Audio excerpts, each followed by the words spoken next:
Nous nous retrouvons pour cette deuxième partie des 10 erreurs les plus courantes à éviter pour devenir un winner de la vente.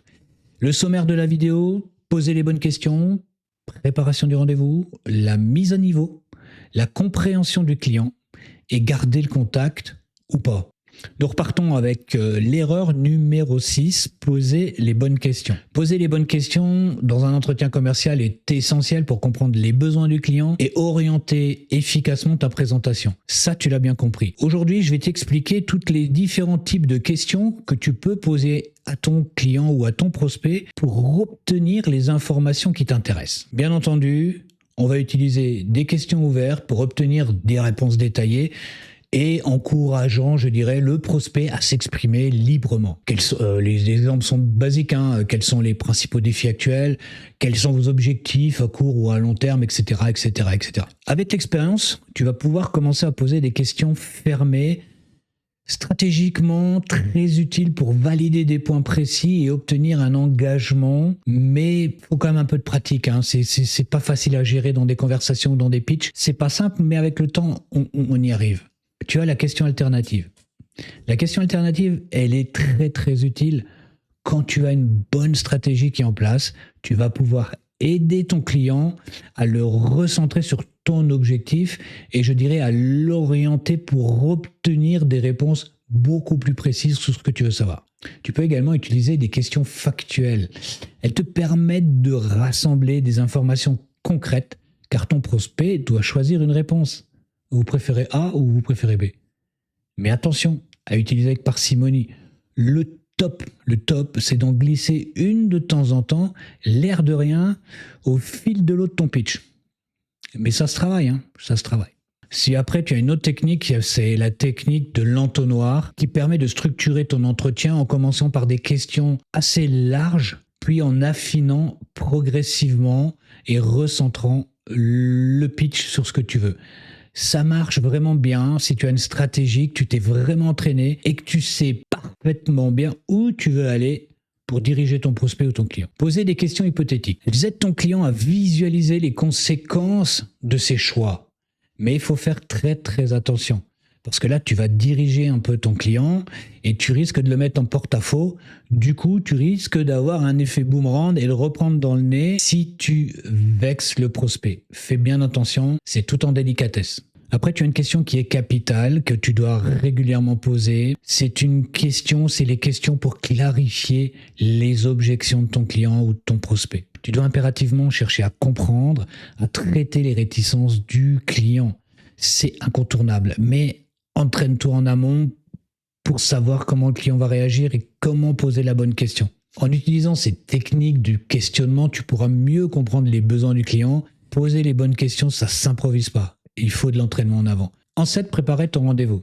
L'erreur, tu l'auras bien compris, serait de ne pas avoir préparé ton rendez-vous. Alors un truc très simple, le basique du basique, les gars. Ton rendez-vous client, c'est un peu comme un examen. N'espère même pas réussir si tu n'as pas fait un minimum de préparation. Clair. Un de mes anciens boss me disait toujours, si tu veux réussir dans la vente, cherche le contexte caché derrière le besoin. Tu l'as ou pas? Plus tu vas connaître ton prospect et plus tu seras à même de cerner ses besoins pour lui proposer une solution adaptée. On revient au point numéro 6. Bien souvent, ton prospect ne formulera pas l'enjeu réel auquel il doit faire face. Il ne montrera aucune faiblesse. Mais aujourd'hui, tu as la technologie qui vient à ton secours. Utilise-la. Tu mets ton habit de détective et hop, tu commences à fouiner. Réseaux sociaux, site internet, tu cherches sur Google, tu as l'intelligence artificielle, cherche tous les articles, enfin, il y a plein de trucs à faire. Ce que tu dois savoir, à la base, c'est l'état de la société, son secteur d'activité, son positionnement, ses produits, ses services, ses clients. Tu peux même pousser le bouchon pour aller voir un peu les résultats, les objectifs et ainsi de suite. Ces informations te permettent de préparer et de travailler ton pitch pour ton rendez-vous. Mais attention, ne tombe pas dans le piège d'arriver le jour J avec une solution toute faite. Alors, pas comme ça. L'entretien doit te permettre de prendre plus d'infos en fonction des réponses de ton interlocuteur. Bien connaître le potentiel du futur client te place, je dirais, en position de force, mais c'est tout. Attention. En 8, la mise à niveau. Je t'explique. Rentrer dans les détails de ton offre, tu sais quoi? On s'en fout. On s'en fiche. On s'en fiche parce que si tu rentres trop dans les détails de ton offre, ça veut dire que tu n'as pas eu le bon voyage émotionnel avec ton prospect et que tu n'as pas compris son attente. Ton prospect, il a juste besoin de comprendre que tu vas pouvoir régler son problème et que tu as de la certitude dans ton discours, qu'il peut avoir confiance en toi. Vous voulez résoudre un problème? Si je vous prouve que je suis capable de le résoudre, est-ce que vous serez content? Oui, je pense que je serai content, ouais. Ok, super. Alors je suis la bonne personne et on y va. L'erreur de ne pas se mettre au niveau de son client signifie que tu dois adapter ton discours, ton comportement, tes méthodes de communication aux besoins et au niveau de compréhension du client. Je te file quelques tuyaux sortis de mon chapitre « Les qualités d'un vendeur ». Écoute activement le client pour comprendre ses besoins, ses préoccupations et ses attentes. Pose des questions ouvertes pour obtenir des informations détaillées. Utilise un langage compréhensible par le client. Évite les termes techniques ou le jargon professionnel si le client n'est pas familier avec eux. Tu l'as perdu en 5 minutes. Montre de l'empathie. Mets-toi à la place du client pour mieux comprendre son point de vue et ses émotions. Et comme me disait toujours mon ami Eric, si tu dois pleurer avec le client, alors pleure. Pleure, mon gars.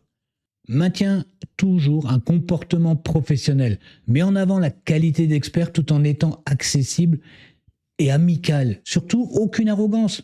C'est le pire. Demande régulièrement des retours pour t'assurer que le prospect il comprend bien ce que tu es en train de lui dire, qu'il est satisfait des explications et des solutions que tu es en train de lui proposer. En suivant ces principes, tu seras toujours en mesure de t'aligner sur le niveau de ton prospect. Tu vas améliorer ta com, tu dois ressentir, je dirais, une satisfaction globale du prospect et la tienne également pour le travail bien fait. Et quand tu réfléchis finalement, l'essentiel n'est-il pas là? Bonne question.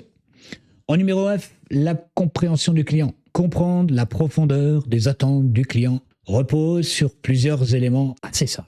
Je t'explique. Ne jamais interrompre ton client. Laisse le client s'exprimer librement sans couper son discours. La politesse avant tout. Reformule ou répète ce que le client a dit pour confirmer que tu l'as bien compris. Observe les signaux non-verbaux, reste attentif au langage corporel, au ton de la voix, aux expressions faciales. Encourage ton client, partager davantage d'informations. Oublie pas de prendre des notes. Tu vas pouvoir te nourrir de chacun des mots de ton prospect.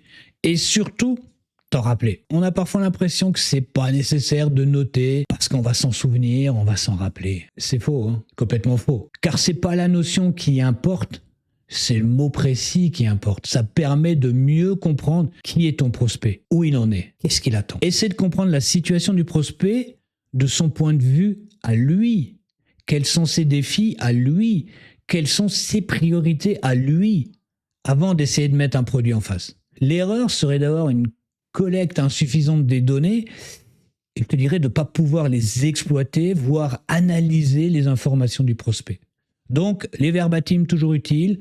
Utilise un CRM pour avoir une vision de ton client. Je te dirais même de son comportement, rendez-vous après rendez-vous. Je vais te parler de l'effet iceberg. Tu connais? C'est souvent très petit en surface, mais c'est immense sous l'eau. C'est idem pour ton prospect. Si ton prospect te remonte des éléments qui te paraissent des éléments de surface, tu ne pourras pas en faire grand-chose pour construire une offre qui tient la route. Tu ne peux pas traiter tous les clients de la même manière, je dirais de manière uniforme, sans tenir compte des spécificités de chacun. C'est trop réducteur et je te dirais quelque part, ça n'a pas de valeur. Ça n'a pas de valeur si tu veux construire une offre qui tienne la route. En somme, comprendre son client est une démarche continue. Cette approche permanente te servira toujours pour mieux te positionner, pour fidéliser et même prospérer. Ton but quand même, c'est de rester compétitif. Tu dois rester compétitif. En numéro 10, garder le contact ou pas.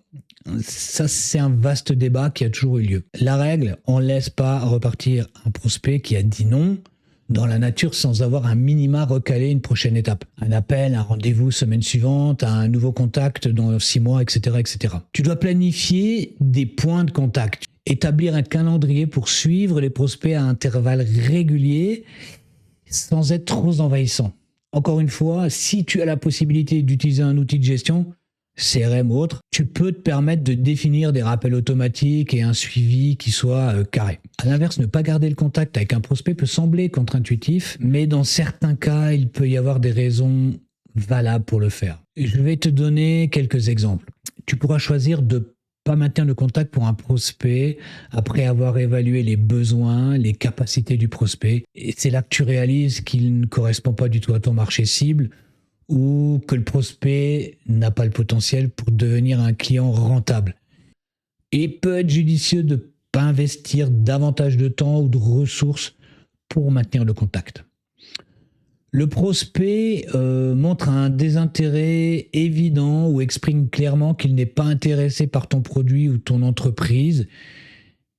Il est peut-être aussi là beaucoup plus productif de se concentrer sur d'autres prospects qui sont plus réceptifs à toi ou à ta boîte.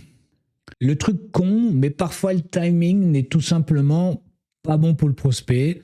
Tu as tenté plusieurs fois de contacter le prospect, mais sans succès, où il a indiqué qu'il n'était pas prêt à acheter pour le moment. Il est peut-être urgent d'attendre, de marquer une pause avant de tenter un nouveau contact. La meilleure raison de ne pas maintenir le contact, si ton prospect a été impoli, déraisonnable ou irrespectueux. Ton meilleur intérêt, c'est de ne pas poursuivre la relation. Minimum de respect. Alors un point également très important, alors si tes ressources, le temps, le personnel, le budget, sont limités, priorise d'abord les prospects les plus prometteurs et laisse de côté ceux qui vont te prendre du temps pour rien. Il est important de faire cette évaluation avec soin et de t'assurer que ta décision de ne pas maintenir le contact est basée sur des critères objectifs. En résumé, le point 10, bien que maintenir le contact avec des prospects sont généralement recommandés, il existe des situations où il est peut-être judicieux de ne pas le faire. L'important, c'est de prendre la mesure de manière réfléchie et plus ou moins stratégique. Voilà, je t'ai balayé tous les points qui me semblent essentiels dans ce métier, mais il existe une multitude de listes d'erreurs. En attendant, merci d'avoir regardé jusqu'à la fin. Fais-moi un petit commentaire si tu veux aborder un sujet en particulier. N'oublie pas d'activer la cloche pour ne rien manquer de la prochaine vidéo. Et abonne-toi s'il te plaît pour m'aider à niveau de l'algorithme. On reste en contact. À bientôt. Merci. Ciao.